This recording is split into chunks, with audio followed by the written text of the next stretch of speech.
아담과 하와가 가인을 낳고 아벨을 낳게 되죠. 세월이 지난 후에 이 가인과 아벨이 하나님 앞에 제사를 드리게 됩니다.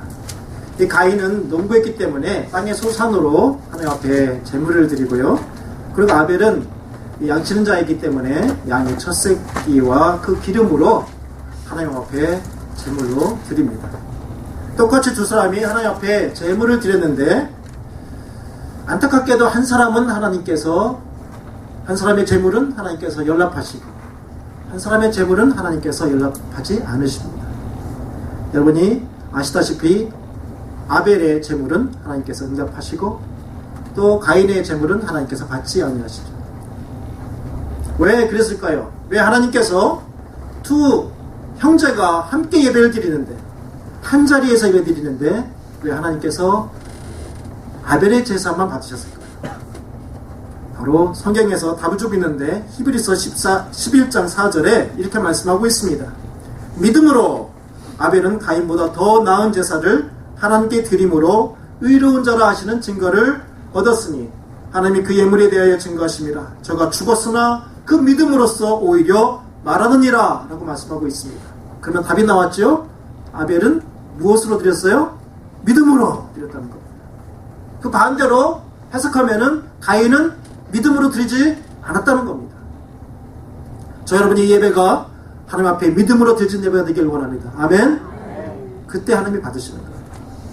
그리고 이 아벨은 하나님 앞에 믿음으로 첫 것을 드렸어요. 첫 새끼와 그 기름으로.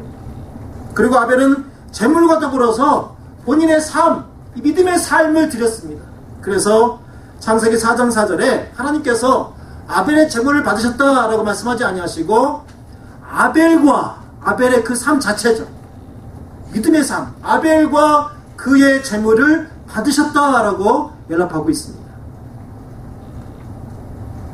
그래서 우리 예배 또한 우리의 삶 또한 아벨의 제사와 같이 그리고 아벨의 그런 삶과 같이 하나님 앞에 아름답게 드릴 수 있기를 바랍니다.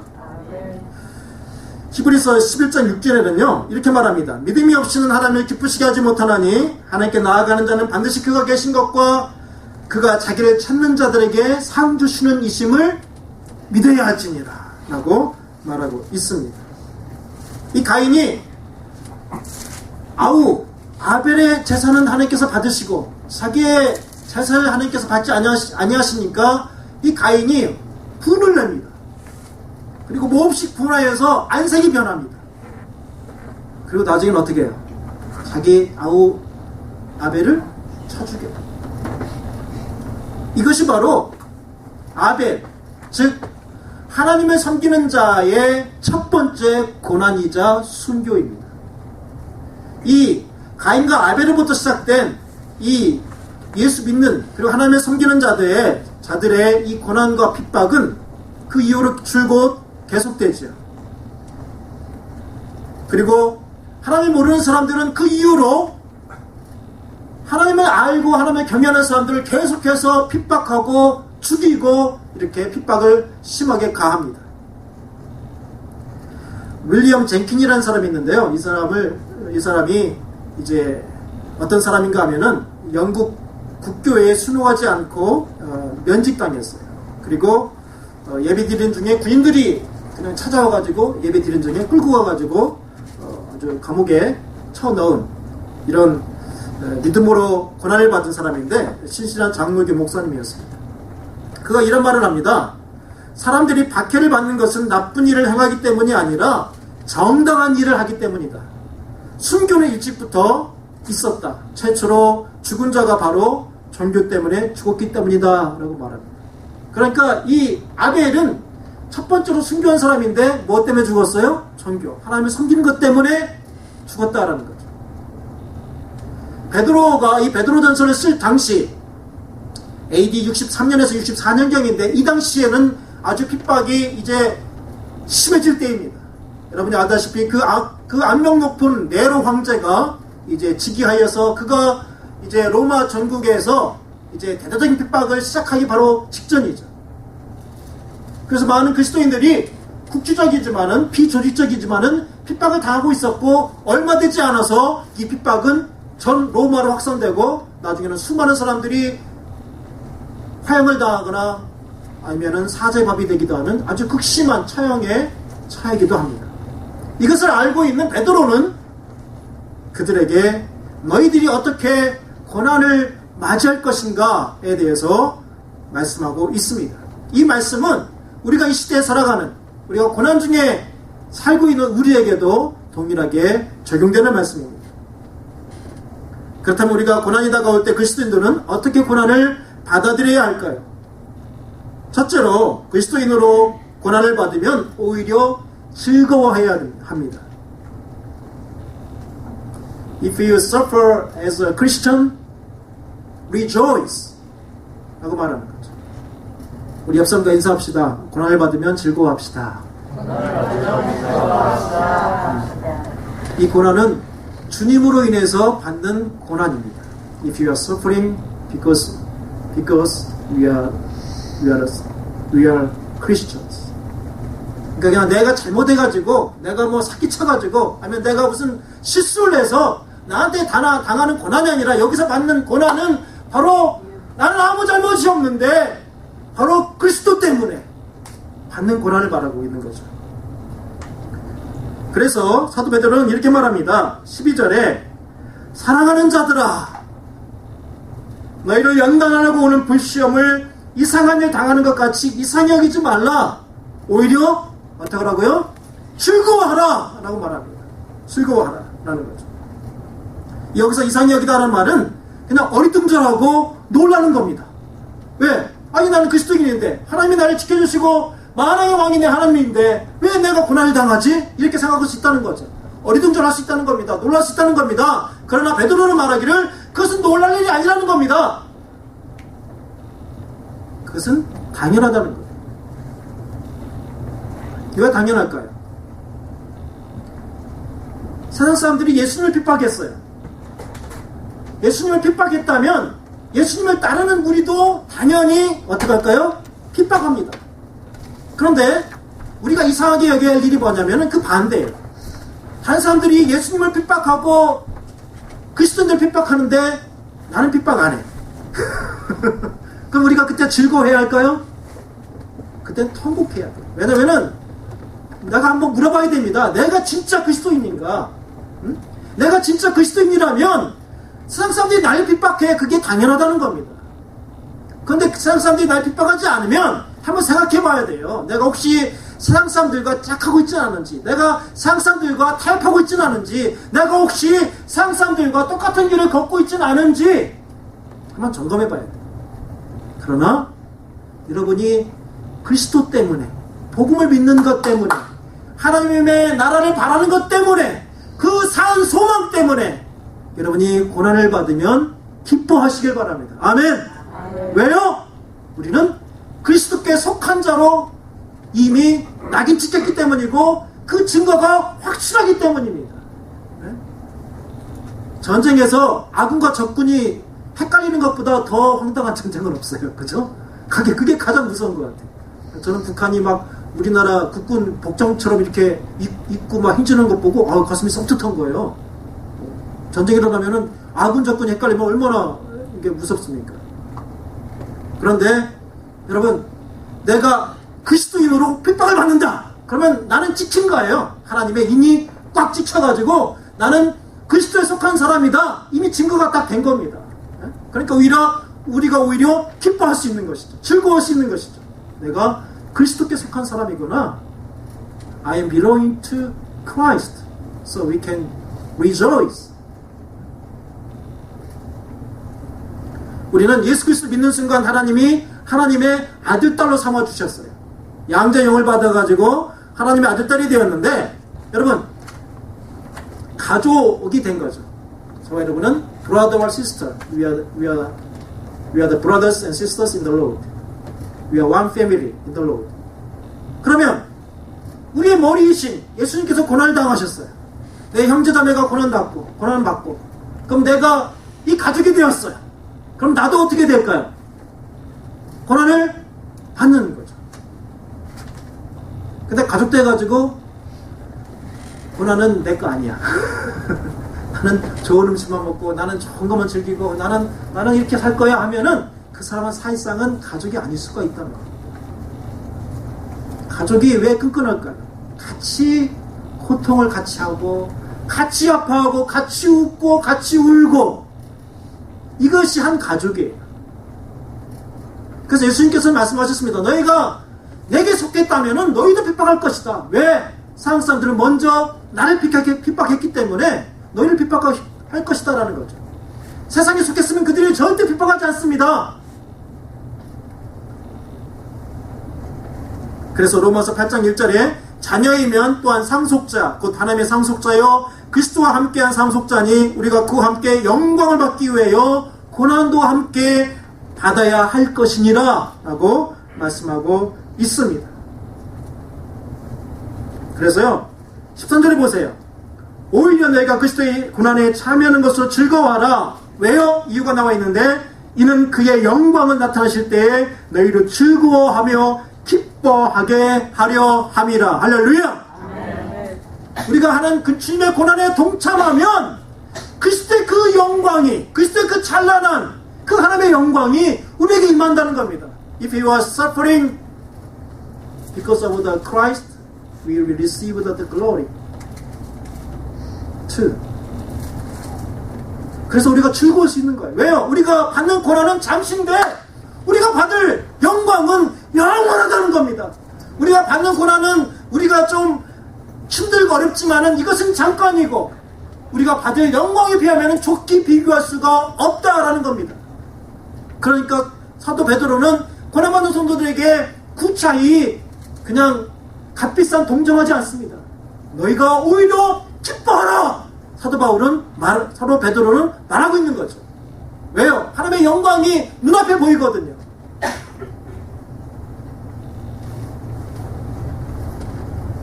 여러분 1991년 10월에 캘리포니아 오클랜드 근교에 큰 화재가 났어요.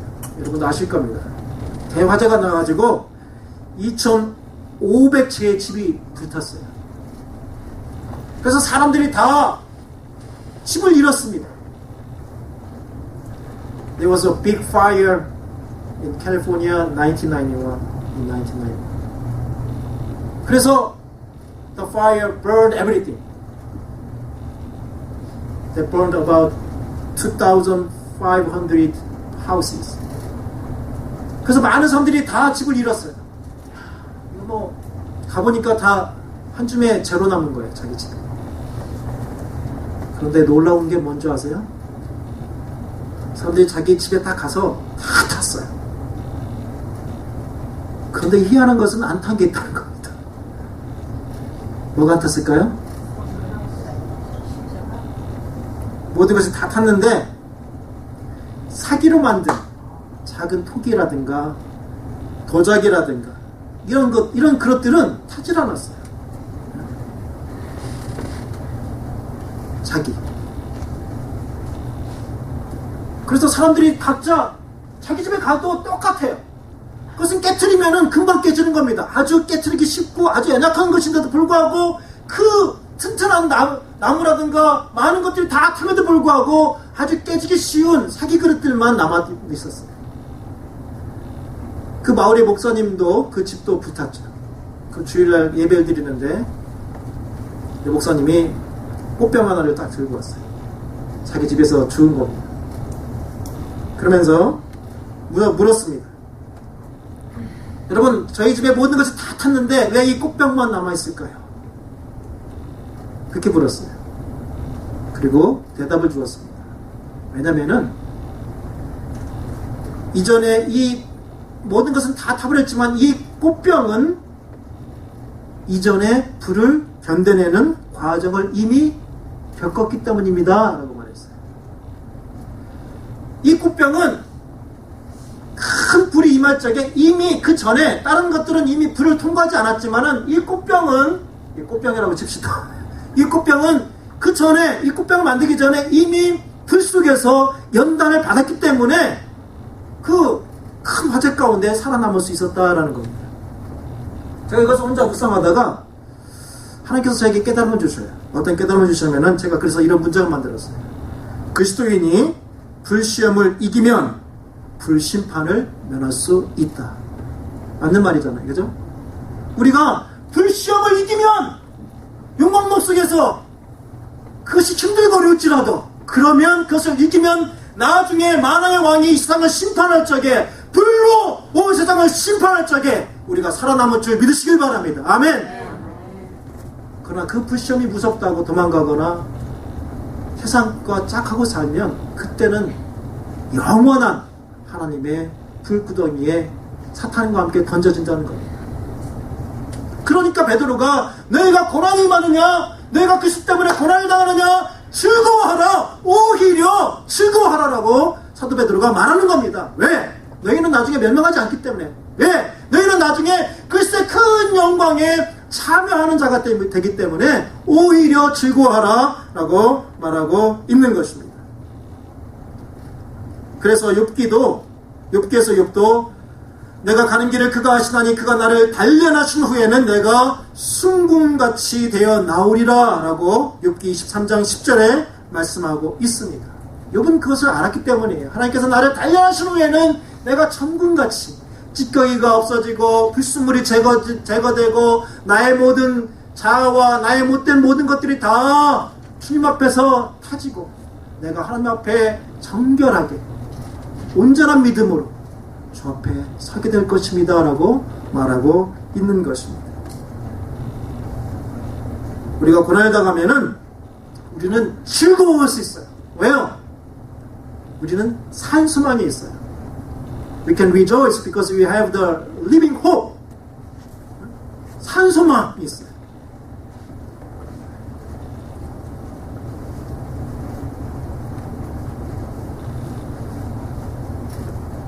두 번째로 우리가 그리스도인으로서 고난을 당할 때 왜 우리가 어떻게 또 살아야 하고 어떻게 대처해야 할까요? 어떻게 받아들여야 할까요? 사도 베드로는 두 번째로 그리스도인으로 고난을 받으면 오히려 너희가 복 있는 자다 라고 말하고 있습니다. 옆선과 인사합시다. 오히려 복 있는 사람입니다. If you suffer as a Christian, you are blessed. Not be cursed. 우리가 복 있는 사람이다 라고 말하고 있어요. 저주받은 사람이 절대 아니라는 겁니다. 14절에 너희가 그리스도 이름으로 치욕을 당하면 복 있는 자로다 라고 말하고 있어요. 왜일까요? 그 이유를 말하고 있는데 영광의 영, 곧 하나님의 영이 너희 위에 계심이라. 성령이 너희 위에 계시기 때문에 너희가 복 있는 자다 라는 겁니다. If you suffer as a Christian, you are blessed because the Spirit of glory will be with you. 우리가 함께 계시다는 거죠. 여러분, 부모가 되면 우리 조천 선배님 이제 곧 엄마가 되실 텐데 우리 힘내서 그냥 한 번에 쭉 순산하도록 기대해 주시길 바랍니다. 부모가 되면은 좋은 축복 중에 하나가 하나님의 마음을 좀 더 이해할 수 있는 것 같아요. 그렇죠? 네, 그럴 겁니다. 그래서 여러분 잘 생각해 보세요. 부모가 바쁘죠. 저도 아이들이 막 아빠 막 이것 좀 해줘요, 저것 좀 해줘요, 놀아줘요, 막 아빠 이것 좀 숙제 좀 해줘요 하는데 저는 귀찮아 죽겠어요. 아주 내가 그것도 한두 번을 막 하다가 나중에 하도 많이 오면은 제가 좀 인상받기 때문에 인상을 탁 써요. 그러면 부탁하러 왔다가 그냥 꼬리 내리고 가요. 어떨 땐 좀 내가 이러면 안 되는데 이렇게 좀 미안한 마음도 있고 좀 잘해야지 라는 마음도 갔는데, 근데요 예외가 있어요. 제가 아무리 바빠도, 제가 아무리 할 일이 많아도 제가 제 아들, 딸 곁에 꼭 붙어 있는 경우가 있습니다. 언제일까요? 아니, 잘 때는 왜 제가 아이와 함께 잡니까? 제 아내와 함께 자야지. 밥 먹을 때, 밥 먹을 때 뭐 각자 먹긴 하죠. 학교 와서 잘 때. 아플 때. 네? 그렇죠. 자녀가 아플 때. 걔가 열이 나고 식은땀을 흘리고 걔가 끙끙댈 때 제가 아무리 바빠도 아이 곁에 있어요. 제가 아무리 바빠도 아이가 아프면 제가 그 옆에 서가지고 기도해주고, 그 옆에 서가지고 수건을 물에 짜서 이마에 얹어놓고, 그래서 기도해주고, 야, 내가 아프면 좋은데 네가 아프구나. 내가 아이가 나 함께 있어주세요 말 안 해도 나는 그 곁에 지킵니다. 하나님도 마찬가지입니다. 우리가 고통당할 적에는 상사들 보기에는 야, 이 저주받는 사람 아니냐, 야, 혹시 내가 하나님 앞에 버림받은 거 아니야? 내가 이게 고통 중에 있는데 내가 잘못해서 고난 받는 것도 아니고 예수 믿는 것 때문에 이렇게 고난 받는데 하나님이 나를 버린 것 아니야? 내가 혹시 저주받은 것 아니야? 베드로는 말합니다. 아니다. 너희가 어떤 사람이다? 복 있는 사람이다 라고 말합니다. 왜요? 성령께서 함께 하시고, 성령께서 그를 위로해 주시고 함께 하시고 떠나지 아니하시고, 힘들지, 내가 너와 함께 한다, 함께 하신다는 겁니다. 그때가 사실은, 고난의 때가 사실은 하나님과 가장 가깝게 지낼 때, 부모가 아이와 함께 가장 가깝게 있을 때가 아이가 아플 때 그 옆에 그냥 떠나지 않는다니까요. 하나님도 마찬가지예요. 자녀가 아프면은 하나님은 가깝게 계세요. 가깝게 계시지만은 더 그 자녀에 의해서 눈을 못 떼고 있다는 겁니다. 스데반이 돌을 맞아 죽을 적에 예수님께서 오른편 하나님 보좌에 서 계셔가지고 지켜보는 겁니다.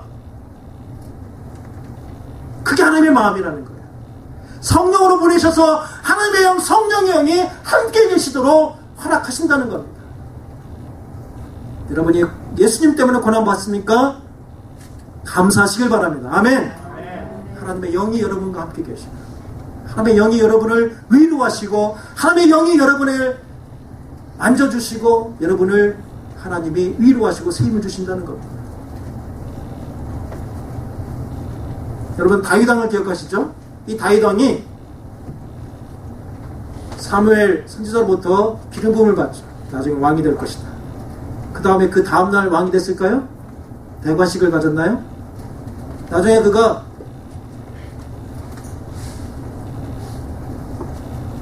열두 지파를 다 다스리는 왕이 되기까지는 나중에는 다 다스리지도 못하죠. 나중에는 처음에는 유다 지파와 이 베냐민 지파 다스리다가 나중에는 열두 지파를 다스리게 되는데, 열두 지파를 다스리는 왕이 되기까지 많은 학자들이 20년 정도 기간을 잡습니다. 그러면은 이 다윗은 앞으로 왕이 될 사람인데도 불구하고 이스라엘 전체를 다스리는 이 왕이 되기까지 20년의 세월을 그가 지내야 돼요. 그동안에 다윗이 겪었던 어려움과 고난은 수없이 많았습니다. 사울 왕이 자기를 죽이려고 군사들을 이끌고 쫓아옵니다. 그가 집이 없어서 동굴에서 자기도 하고, 먹을 것이 없어서 남에게 먹을 것 좀 달라고 요청해야만 하고, 그를 따른 사람들을 책임져야만 했어요. 그가 왕궁에서 떵떵거리며 산 것이 아니었습니다. 그런데 놀랍게도 그 다윗을 쫓아다니고 그를 따르는 무리가 있었어요. 그들은 어땠을까요? 다윗이 고생했어요. 그들 동안 고생하는 거죠. 아마 사람들은 이랬을 겁니다. 야, 어떻게 다윗을 쫓아가냐? 다윗이 지금 언제 왕이 될 건데? 예? 다윗 저렇게 쫓겨다니고 고생하고 집도 없고 먹을 것도 제대로 못 주고 저렇게 고생하는데 너도 그 다윗을 쫓아가다가 네 인생 어떻게 되려고 그러니? 라고 말했을 거예요. 야, 저들은 참 불쌍한 사람들이다 라고 말했을 겁니다. 야, 저들은 참 저주받은 사람들이다 라고 말할 수 있었을 거예요. 그러나 그들이 저주받은 사람들이었습니까? 아니요. 왜요? 다윗이 나중에 왕이 되거든요. 왕이 되면은 그를 다른 사람들은 어떻게 될까요? 다윗이 왕의 영광을 받으니까 그를 따르는 사람들도 똑같이 왕의 영광을 같이 받는 겁니다. 그들이 신하가 되고 그들이 나라를 다스리는 사람들이 되고 다윗과 함께 나라를 다스리는 사람이 되는 거죠. 마찬가지입니다. 우리가 그리스도와 함께 고난을 받으면 바로 주님께서 우리와 함께 만국을 다스리는 권세를 우리에게 주실 줄 믿으시길 바랍니다. 그래서 우리가 복되다라는 겁니다. 복되다라는 거죠.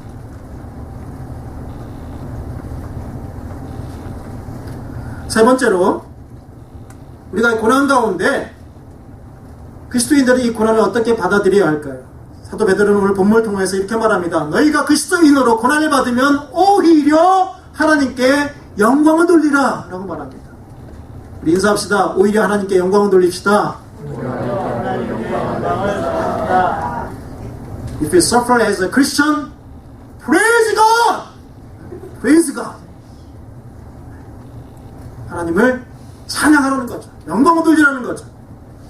부끄러워하지 말라는 겁니다. 부끄러워하지 말라는 거예요.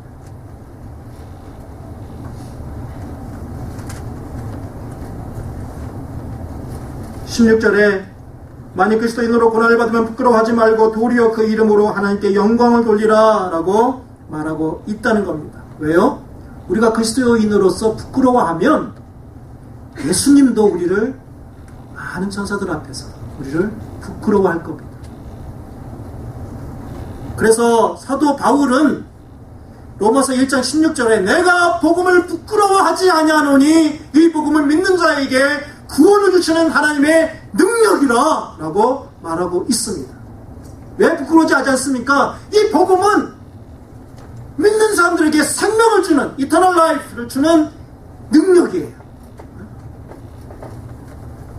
The gospel gives the eternal life to whom who believe in Jesus as their Savior and Lord. 이 복음을 우리가 부끄러울 필요가 없다는 겁니다. 여러분, 혹시 여러분 주위에 저 어디 가세요 주일날? 어디 가세요 일요일날? 저 교회 가는데요. 예수 믿으셨어요? 이런 소리 들으면 안 돼요. 안 돼요. 그러니까 예수 믿는다는 걸 여러분이 당당하게 보여주시고 사람들도 알아야 돼요. Your friends need to know, should know that you are Christian. 우리가 알아야 돼요.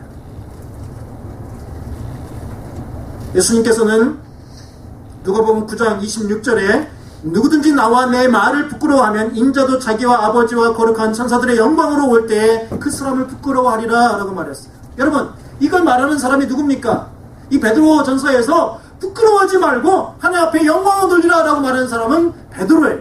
이 베드로는 처음부터 예수님을 부끄러워하지 않았나요? 부끄러워했어요. 여러분이 아다시피 예수님이 십자가에 못 박힐 때 3번씩이나 주님을 부인했던 사람이에요.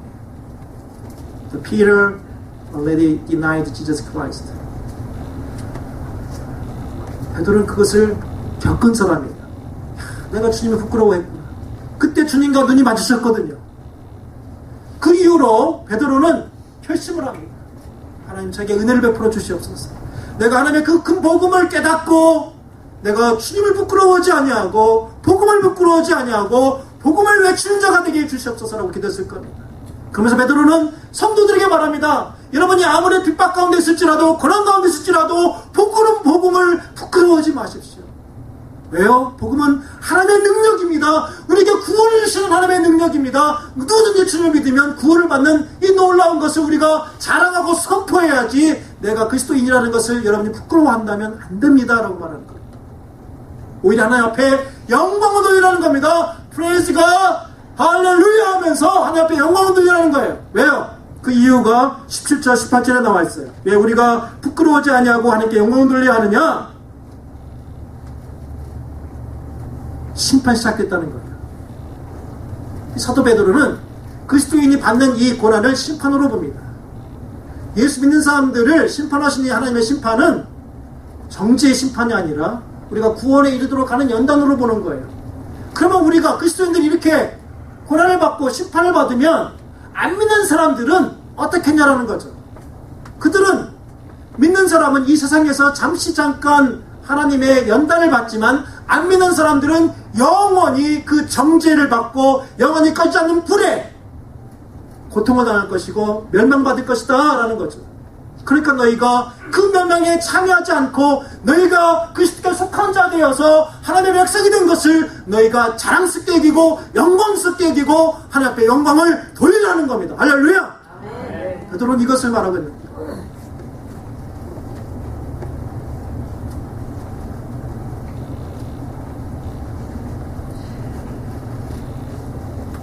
그래서 우리가 세상 사람들을 무시할 필요가 없어요.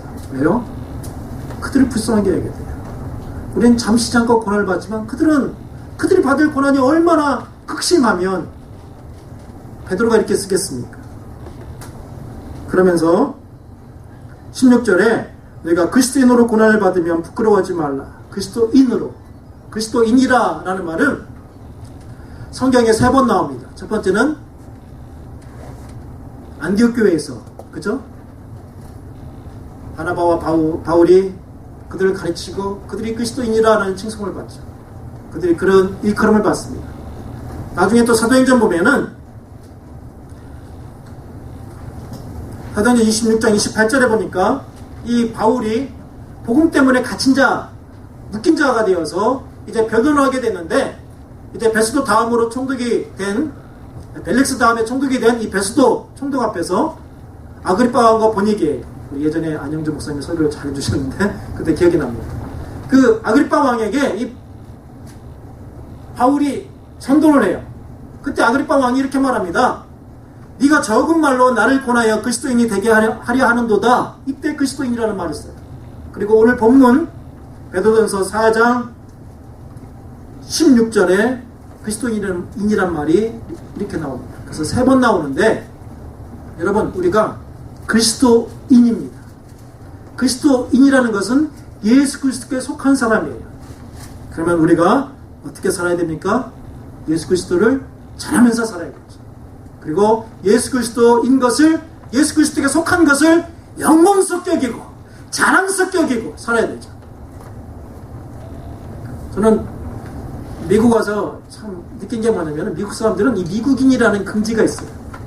I think the Americans have a pride that they are Americans. 그죠? 그래서 God bless America 라고 보고 pride 뭐 이렇게 쓰기도 하고 이러는데, 저는 그게 참 좋아요. 네? 한국인이면 한국인으로서 긍지를 가지고, 코리안 아메리칸이면은 그런 사람으로서 긍지를 갖고 그래야지, 자기 정체성에 대해서 긍지가 없으면 그 사람은 제가 보기에 별 쓸모가 없습니다. We have a pride as a Christian. 할렐루야! 긍지를 가져야 돼요. 긍지.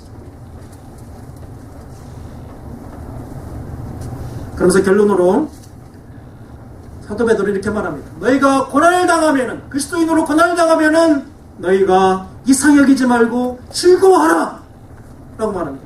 너희가 고난을 당하면 너희가 오히려 복 있는 사람이다. 너에게 고난이 임하면 오히려 하나님 앞에 영광을 돌리라 라는 거죠. 그럼 우리가 어떻게 살아야 됩니까? 이 세상에서 선을 행해야 돼요. 선을 행하되 낙심하지 않고 선을 행하는 것이 하나님의 뜻이다라는 겁니다. 악을 악으로 갚지 말고 모든 사람 앞에서 선을 도모하라 라는 거죠. 원수를 직접 갚지 말고 하나님 앞에 맡기라라는 겁니다. 왜요? 무엇이든지 심은 대로 거두기 때문입니다. 갈라디아서 6장에 보면은 우리가 선을 행하되 낙심하지 말지니 포기하지 아니하면 때가 이름에 거두리라 라고 말씀하고 있습니다. 그리고 우리 영혼을 하나님 앞에 맡기는 저 여러분 되길 바랍니다. 창조주 하나님께 미쁘신 창조주께 의탁할지어다 라고 19절에 말씀하고 있어요. 왜 창조주이십니까? 하나님은 온 세계 만물을, 천지 만물을 창조하신 분이세요. 모든 것이 주님의 손아귀에 있습니다. 하나님의 주권 아래에 있습니다. 그러니까 우리 영혼도 하나님 앞에 맡기라는 거예요. 내가 죽고 사는 것, 내가 고난 당하고 안 당하는 것, 예수님 때문에 당하는 고난 다 하나님 손에 있다는 겁니다. 그럼 우리가 하나님께 맡길 수 있어요. 왜요? 하나님이 나를 사랑하시잖아요. 왜요? 하나님이 다 모든 것을 주관하시잖아요. 예수님도 큰 소리로 불러 이르시되 아버지의 내 영혼을 아버지 손에 부탁하나이다 라고 말했고, 스데반도 사도행전 7장 59절에 주 예수여 내 영혼을 받으시옵소서 라고 말하고 눈을 감았어요. 저 여러분 나중에 하나님께서 부르실 적에 누구에게 우리 영혼을 맡길 겁니까? 하나님 앞에 맡기길 바랍니다. 우리의 삶 가운데서도 날마다 담대하세요. 왜요? 하나님이 우리 영혼을 챙겨주십니다. 저 여러분이 고난 가운데 오히려 즐거워하고, 고난 가운데 그 고난이 내게 저주가 아니라 복인 것을 알고 그리스도인으로 고난을 받으면 오히려 하나님 앞에 영광스럽게 여기고 영광 얻으리는 저 여러분 되기를 주의 이름으로 소원합니다. 기도하겠습니다.